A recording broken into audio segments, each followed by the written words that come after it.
ಈ ಸ್ಮೋಕಿ ಐಸನ್ನು ಕಲಿಬೇಕಾ? ಹಾಗಾದರೆ ವಿಡಿಯೋನ ಕಂಪ್ಲೀಟ್ ಆಗಿ ನೋಡಿ. ಸೊ ಸ್ಮೋಕಿ ಐಸನ್ನು ಹೇಗೆ ಅಚೀವ್ ಮಾಡೋದನ್ನು ನೋಡಿ. ಸೊ ನಾ ಇಲ್ಲಿ ಬಂದುಬಿಟ್ಟು ಮೆಬ್ಲಿನ್ ಕಾಜಲನ್ನು ಯೂಸ್ ಮಾಡ್ತೀನಿ. ನೀವು ಯಾವುದೇ ಕಾಜಲನ್ನು ಯೂಸ್ ಮಾಡ್ಬೋದು. ಸೊ ಇದನ್ನು ಮೇಲ್ಗಡೆ ಒಂದು ಲೈನಲ್ಲಿ ಡ್ರಾ ಮಾಡ್ಕೊಳ್ಳಿ ರಫ್ ಆಗಿ, ಆ್ಯಂಡ್ ಅದನ್ನು ಚೆನ್ನಾಗಿ ಬ್ಲೆಂಡ್ ಮಾಡ್ಕೊಳ್ಳಿ.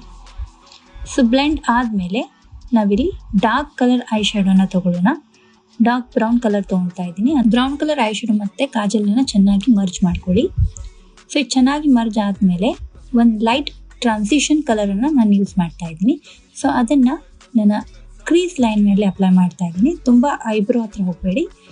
ಹಾಗೆಯೇ ಕೆಳಗಡೆನೂ ಐಯನ್ನು ಸ್ಪಂಚ್ ಮಾಡಿ ಒಂದು ಬ್ಲ್ಯಾಕ್ ಐ ಶ್ಯಾಡೋಯಿಂದ ಅದನ್ನು ಮರ್ಜ್ ಮಾಡಿ. ಸೊ ಇದರಿಂದ ಏನಾಗುತ್ತೆ ಅಂದರೆ ನಿಮ್ಮ ಕಾಜಲು ಸ್ಪ್ರೆಡ್ ಆಗೋದಿಲ್ಲ. ಸೊ ಈ ರೀತಿ ನೀವು ಒಂದು ಸ್ಮೋಕಿ ಐಸನ್ನು ಅಚೀವ್ ಮಾಡ್ಬೋದು. ಮಸ್ಕರ ಹಚ್ಚಿ ಲುಕ್ಕನ್ನು ಕಂಪ್ಲೀಟ್ ಮಾಡೋದು.